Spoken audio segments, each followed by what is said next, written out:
And the internet So, doesn't stop.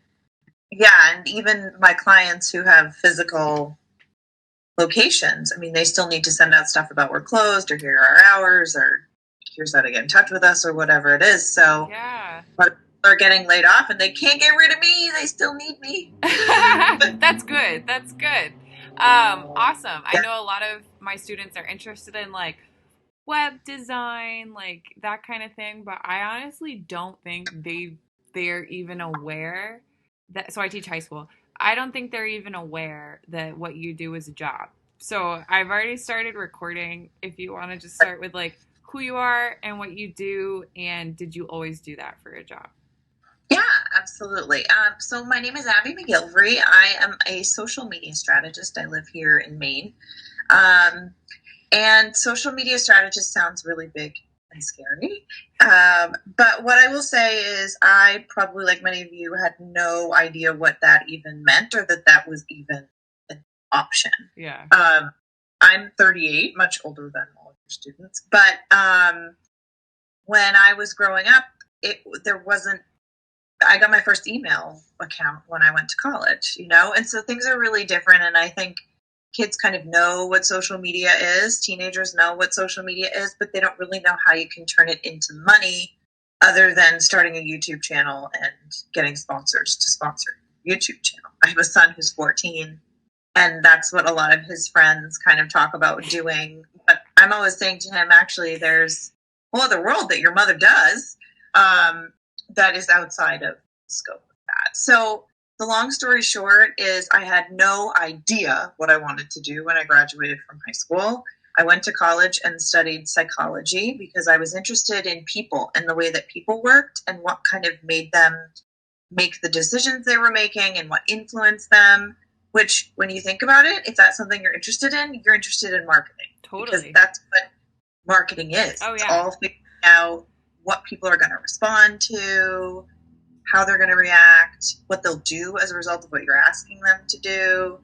So I studied psychology and then I got a criminology degree as well because I was really interested in the criminal line. That all worked.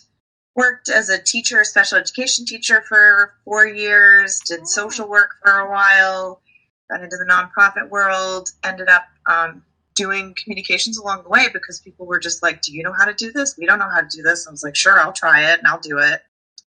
And then one day I was working for an organization called the Portland Regional Chamber of Commerce, and it's basically a business hub where business owners can come and get help, support, etc. And I was finding that I was spending most of my day not actually doing my job, but instead talking with business owners about what they could do to increase their social media visibility, to get their website updated, to get their email marketing going. And then I just had this moment where my boss called me into his office and started the whole, I don't know if this is quite working out thing. And it was like, okay, now I know what I need to do. I have got to do something on my own using the talents that I naturally have rather than trying to fit, a square peg in a round hole. Like, why don't I build something that's really doing what I love to do and what people really get value out of doing? Yeah. Yeah. So do you work for yourself now? I do. So Oh, I cool. run my own business, which sounds super fancy, but it's basically me in my house with my two dogs. And I've been running my business. I launched it in 2014. And so I'm going into my 6th year now, running my business on my own. But a lot of it is not on your own. Yeah. I have a mastermind with 2 other women that I meet with every 2 weeks, and we both have, we all have our independent businesses, help keep each other going.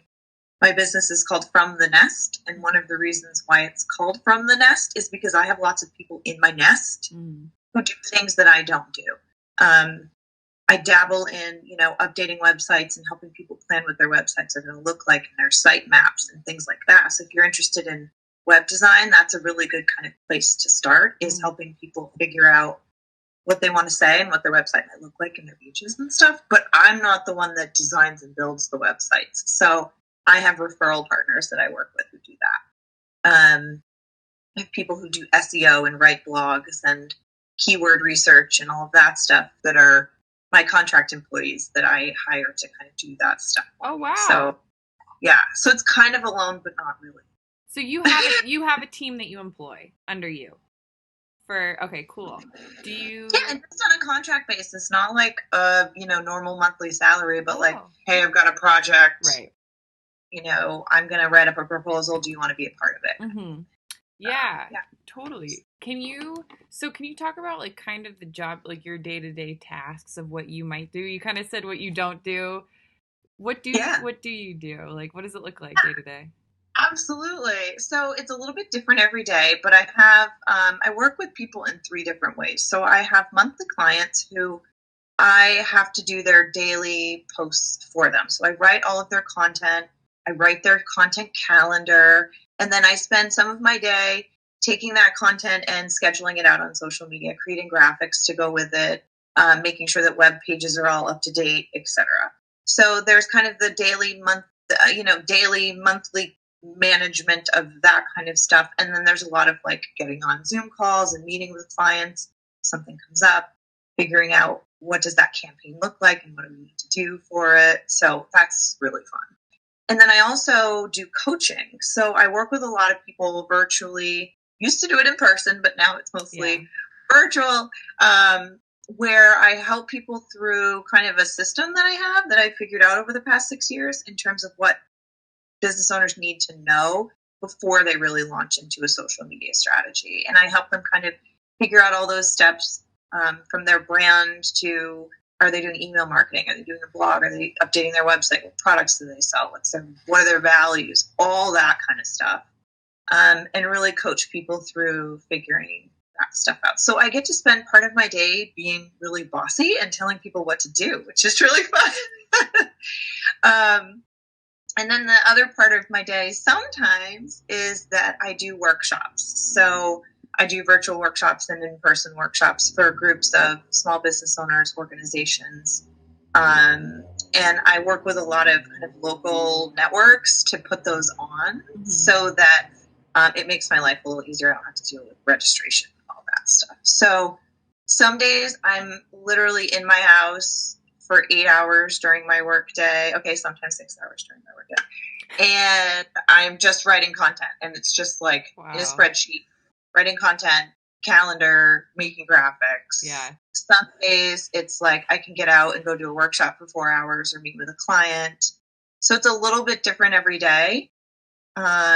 And I've really had to create some boundaries because when you work for yourself, there really is no like regular normal work week.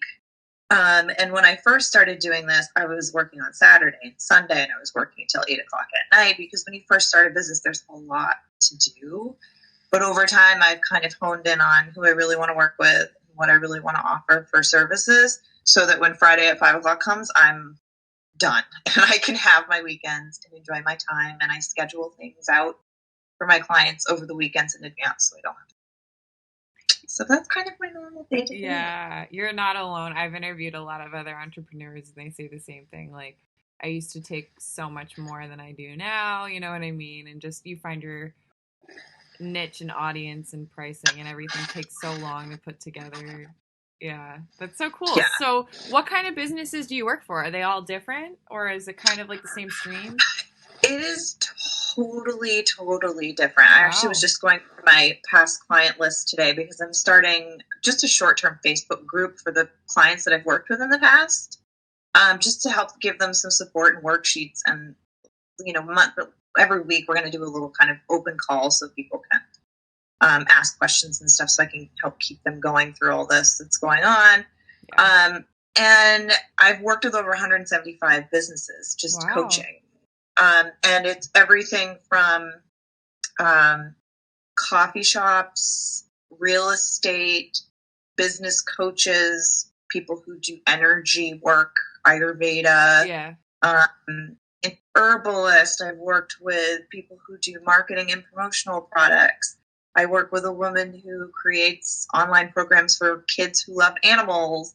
I've worked with such an interesting range of businesses, which is why it makes it so cool, because I'm always learning something different and seeing a new perspective on how social media can be used and something can be done. That's so cool. It's really cool. So do you do all platforms? Like, are you helping them with all different social media? Or you said like a strategy, like when you said a strategy, are you like, okay, we're just going to focus on Instagram and Facebook? Or is it like... Yes, because listen, we just don't have enough time in our day. Yeah. I have, I wish I had it close to me. Oh, maybe I do. I have this little communications like map that I show people. I have to see when I work with people, there are like all these worksheets and stuff that they have to do and things. I can't find it right now, but that's okay. I have this map that basically shows all the different social media channels with your website in the middle. So all of your students who are thinking about doing websites, like tell them to learn it, tell them to do it. They can make lots of money doing it. Yeah. If they do it right and they do it authentically and they take good care of their customers and their people. Because everything we do on social media is all leading back to your website. Yeah. That's where you make your money. That's where people sign up for your products and services and email lists and whatever. So a lot of it is helping people figure out first, okay, based on your website, what do you really need? Mm-hmm. Because business owners think they need Pinterest and Snapchat and Instagram and Facebook and YouTube and TikTok and whatever else. And it's like, what do you really have the capacity to do in your day? And for most small business owners, it's Facebook, Instagram, potentially Twitter.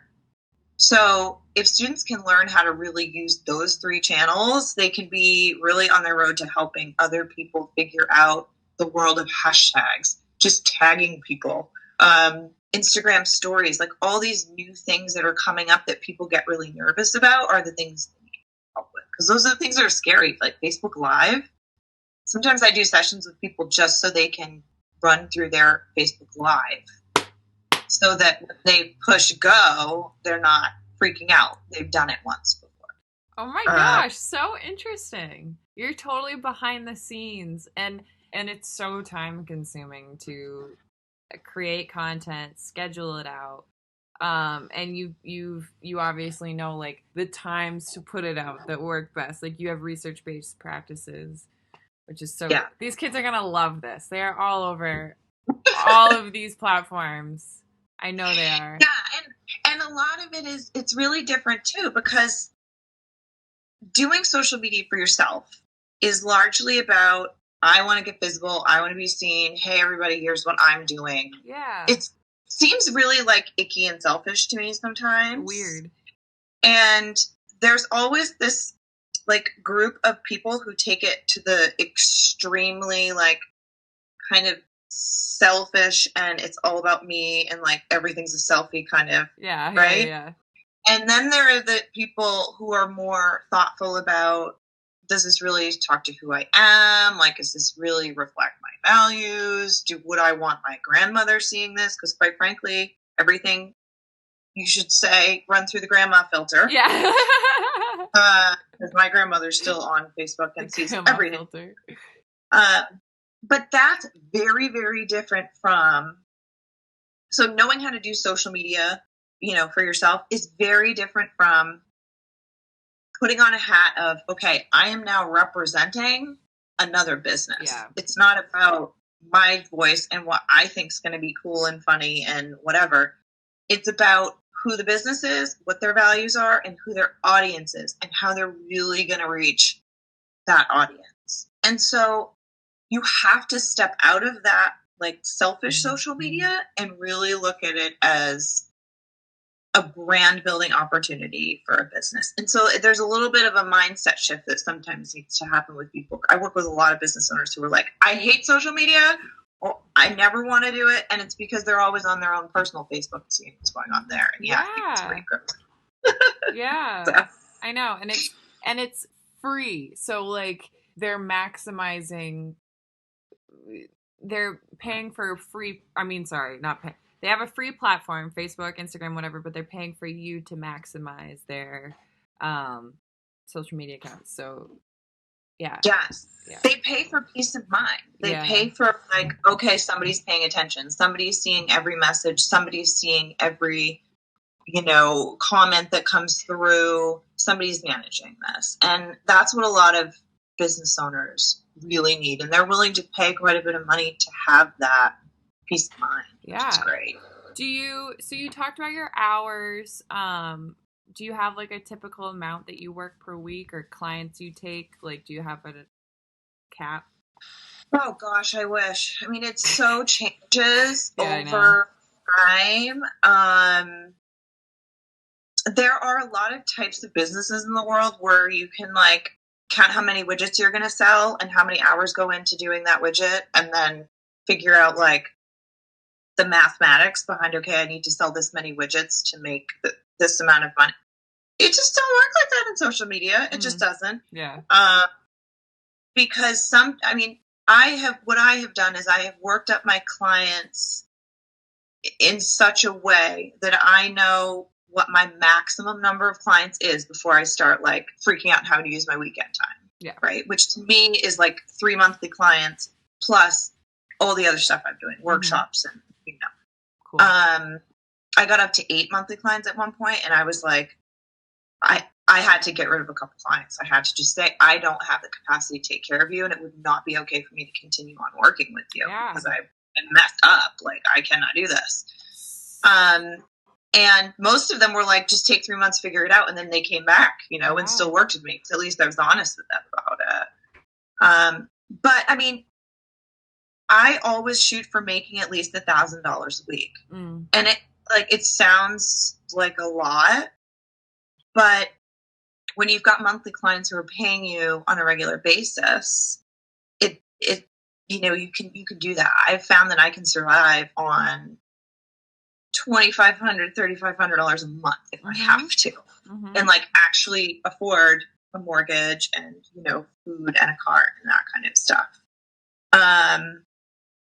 And so it's slowly built up over time, as far as like the regular income that's coming in, but it's always different all the time. And that's kind of part of running your own business, is like something like COVID-19 can happen and everything falls apart, or it could be the biggest benefit you've ever had for your business, like me. So, I mean, there's a lot of, it's not a business for someone who needs like to wake up every day and have the same routine and know exactly what they're going to do. And because there are those people in the world like that, we need them. I tried to be one of them for many years in many different jobs. And everybody's like, why are you strolling in 20 minutes late? I'm like, because I stopped to talk to a dog on the way. I mean, because I'm all about like that and seeing the moments and going with the flow. And like, if I came in 20 minutes late, I'll stay 20 minutes later at the end. What's the big deal? So I just never fit into that like typical job box. So I was always the one who's causing trouble, you know? I was like, it just wasn't the right fit for me and how I needed to kind of function. And so I hope that your kids see that like, you don't have to be that type of conforming, like regulated person in order to make a business work. Because some of the best things I've ever done were like, oh gee, like I should say yes. I could say yes to that. Like I run trivia nights. What? Like somebody randomly found me on LinkedIn and was like, how about doing trivia nights? And I was like, does this fit into my business? Probably not, but like, it'll be fun and I'll make money. So whatever. And I called my boss and I asked her and she was like, yeah, you can do it. And I was like, okay, good. So there's a niche for everybody. There's something for everybody. And it just took me getting to the point of being like, what is really my value? What do I really love to do?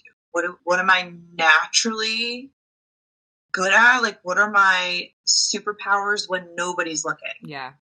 Like organizing things, writing lists, keeping people on track, holding people accountable, sharing everything that I know openly, like just giving of whatever knowledge I have is one of my superpowers. And helping people feel like we're going to get through this. You're going to be okay. You're not alone. It's just something that I'm naturally good at doing. So it's a good job for my personality. Yeah. Do you think you have to go to college to do something like this? I think you do. Strangely enough, I think you do. And one of the reasons why is because college is really not about the degree. It's really not about going to the classes every day. And it's about learning how to learn and learning how to discipline yourself in your own space and in your own environment. I think college was the best lesson I ever had in terms of time management and failing and figuring out that it was my fault that it failed. It wasn't because my mom didn't wake me up in the morning. Yeah, totally. And I also think that there's so much writing and good grammar and good spelling and that kind of stuff that is so incredibly important. And you don't really get into doing that in depth on your own until you're in college and you can actually, take a huge thing and break it down into small chunks and start to manage your time. So I think college is really, really important for it. But there's no certification. There's no I'm going to enroll in the social media program at blah, blah, blah, which I would develop. I'm trying to work with USM. I was trying. Oh, cool. That's where I went. Yeah. Figure out, because they have a digital communications program or something like that. But they've got, all these old crones teaching it. And I'm like, get me in there. Yeah. They always have adjunct teachers. That'd be awesome. Yeah, because there's just too much out there, and there's all these big, flashy social media people in the world with hundreds of thousands of followers, and that's not the normal small business owner, and that's not me. I do social media for a living, but I don't have a whole heck of a lot of followers because I'm about helping other people, not about promoting myself. So yeah, that's so cool. So if they are in college, writing, that makes so much sense because you can't promote social media with bad grammar and a bunch of spelling errors. Fired. You know what I mean? Psychology is a great thing to go into too, or sociology. I did a lot of sociology classes as well, because sociology is really around groupthink. And when you get a group of people together, how do they behave? And, what types of things do you say? And how do you approach people and influence people? And so there's a lot of marketing stuff within there, and you're forced to do a lot of writing in psychology classes as well, and really thoughtful writing about the way that we think. And that's largely what marketing and social media is. So those two would be great kind of paths to go down. So cool. Awesome. So what is we're almost done. So what is your favorite part of what you do? You've already kind of explained it, but if you had to... I think I've had people ask me that before, and for me, it's always the same thing. It's the face of the business owner when they get it. That's my absolute most favorite thing. When they go, oh my God, that just fixed, my day is better. Mic drop, I'm done. Because so many people just get stuck and circulate like a tornado, and they just need somebody to no, go this way. And then they're off and running. I love helping people, and that's why I call my business From the Nest, is because my whole business is pushing people out of their comfort zones, pushing them, go, you got to go fly. You can't just sit in this nest forever. And so it's that moment where they're brave enough to go fly that is really the thing that keeps me doing what I do. Yeah. That's really so cool. Awesome. I love that. Really cool. And so then what's your least favorite part of your job? Oh my gosh. So the least favorite part for me is definitely all the financial stuff, like the bookkeeping, the taxes, keeping my QuickBooks, doing my invoices, that stuff I hate. And what's great about running your own business is that you can hire those people to do the things that you don't want to do. Yeah. So I have a bookkeeper who does my monthly stuff for me. I submit all my receipts to him, and he cross-checks everything, and then he sends everything to my tax people. They do my taxes. I just pay the check at the end. So there's a lot of ways, rather than fighting against what you don't like doing or trying to teach yourself how to do the things that you don't naturally have talent in, that's somebody else's highest value. Yeah. Let them do that. It's worth paying the money rather than wasting my time, because time is money. Exactly. And and you're in, like, it's the same reason people hire you, because you're an expert at what you do, you know what I mean, and they can't do that social media piece. It's like you doing the bookkeeping. It's interesting because I've interviewed a lot of entrepreneurs, and I always ask, like, do you do your own bookkeeping, and it's pretty split, like, but if they are doing it, they're always like, yeah, but this is the last year, I can't do this anymore, you know, it's too much. I mean, in the beginning, you kind of want to do it because you want to. I think as business owners, we're all a little bit control freaky. Like, we're like, we want things done our way. That's why we work for ourselves. There's nothing wrong with that, by the way. And we want to have our hands in it so we really know what's going on. And like in the beginning, I was like, oh, I'm going to see my cash flow and my revenue stream, my blah, blah. And then after a while, I was like, just tell me that I have money in the bank. And I really want to know. So yeah, I mean, I think it's about recognizing that stuff and not beating yourself up for like, oh my God, I'm not good at this, and just saying, I need help. And that's hard to do, but that's one of those life lessons that like I didn't learn probably until I was 31, 32, that I was actually taking opportunities away from other people if I wasn't reaching out for help, because they could show up and be their best selves and be empowered to do what they do for me. So I just tried to look at it that way, and then it was easier to ask for help. That's the best thing we get from these interviews, because we get to listen to advice people spent years learning. You know what I mean? Like, it's so valuable. Thank you so much. And this is a job that they aren't like talking about with their parents. You know what I mean? They aren't seeing in an ad somewhere. So no, because their parents are also going to say to them, and so guys, I know what your parents are going to say. Yeah. They're going to say, you can't make money doing that. You're not going to start a YouTube channel and make all kinds of money. And what you need to say is, no, I'm not going to do it. I'm going to help other people do it, and they're going to pay me. And then the parents will be like, oh, okay, now I see where you're going with that. So if you learn how to do it, then you can turn around and teach other people how to do it. That's a business. So just teach them that. Just say, I'm not going to start a crazy YouTube channel. I'm actually going to learn how to use these platforms and teach it to other people. That's really key. Yeah, we talk about like services and goods. Like, it has to be like you have to be providing something. Yeah. That's so awesome. So lastly, what advice, you've given so much awesome advice, but if you had to like go back and give yourself advice, or like my students setting off on this path, would you add anything else? Oh, that's a good question. I think that sometimes the things that people point out to you as being the things that drive them absolutely crazy about you are oftentimes your talents and the things that make you who you are. So as a kid, I was always told, you're too loud, you're too bossy, quit telling everybody what to do, you're speaking out of turn, don't speak unless you're spoken to, you don't have the credentials to give advice. And when I turn around and look at it now, like, all of those things are exactly what makes me good at my job. They're exactly what makes me who I am. Mm-hmm. I think the other most best piece of advice I can give is just always lead with kindness. If you're always coming from a place of, I want to help, your life is going to work. If you're always coming from a place of, what am I going to get out of this? How much money am I going to make?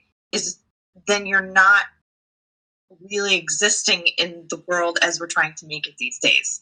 And if you lead with kindness and not being a pushover by any means, because I'm not, I have very clear boundaries with people.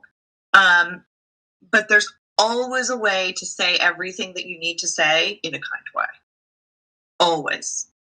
And that comes from my special education training, because there's always a way, instead of saying, don't do this, you say, what might be a better option is for you to try this instead. Yeah. And positive. It's saying the exact same thing, but it's saying it in a much more positive way. And so when you can start to kind of shift your thinking about that And it's hard because oftentimes we grow up with parents who are like, don't do that, don't do this, and don't do that, and make sure you don't, and they don't give us the language. But when we really stop to think about what we say and how we're delivering it, we can always get what we want if we frame it in a positive and let's try this. So that's so important in teaching too. Like, yeah, everything, what you say, how you say it.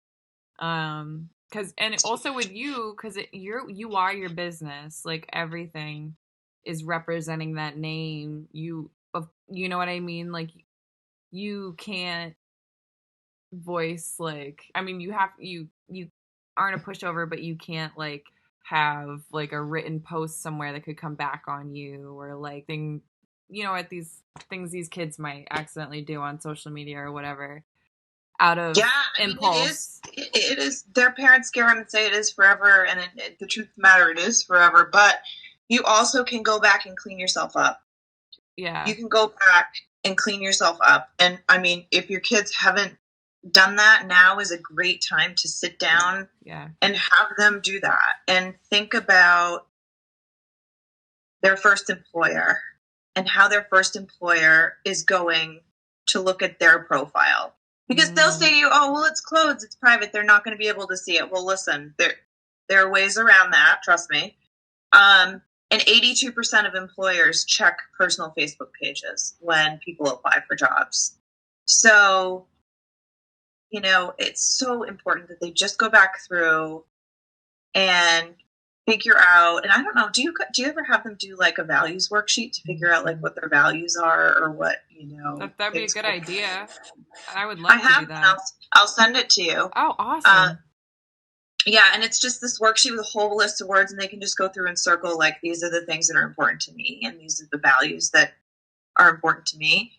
And then they can cross-check everything they've done and say, does this represent who I really am? Yeah. Because oftentimes we get mad, we get angry, we get whatever, and then it gets down the news feed and we forget about it, but it's not the best representation of who we are. Yeah. So cleaning that up, going back, doing little deleting things can be good. Not to change who they are at all, but just to make sure that it's really representing who they are. Yeah, totally. Thank you so much. This is so awesome. I can't wait to show this to them, probably on Monday, so I'll let you know how it goes. I've gotten the best comments. Yeah, they love it. So. Awesome. And if you guys ever want to do like a group call, a Q&A, like if there are a couple of people that are like, I really want to talk to this woman more, I'm happy to do that. So awesome. Let me know. Yeah, I could be sending little interns your way. You never know. No, I'm kidding. I would take it. I was telling my other half, I was like, dude, maybe I'll get somebody that's like really into this and really interested. I would love to have someone to nurture and really teach about how to kind of do this to carry on the legacy of what I'm doing, because I can't do it when I'm 95. I think that says something. I don't know if it's just you, but like, is this really in demand? Because it sounds like you have no problem spreading the wealth of like jobs. You know what I mean? Problem. Yeah, it's not oversaturated. No. And I mean, that's another thing too, is a lot of kids think, well, if I'm doing what somebody else is doing, then they're competition. And it's like, I have friends who are social media strategists, but they do things completely differently than I would, and I would never do it the way that they do it. Interesting. And so a lot of times collaboration is the best thing. And sometimes I get clients I just don't want to work with. So it's nice to have somebody authentic too. Yeah. But yeah, I mean, I've been looking for a virtual assistant for a while, and that's kind of a step up from an intern, but I do have a whole like questionnaire that if anybody's interested in kind of dabbling in this or getting a couple of like little mini assignments or something while they're home, I can give them some content topics to write on. Yeah, and I would give them extra credit. I love it. Yeah. I love it. Yeah. All right. Have an awesome night. Thank you so much, Abbie. You're very welcome. It was so nice meeting you. You too. Right. Take care. Bye. Bye. That was so awesome.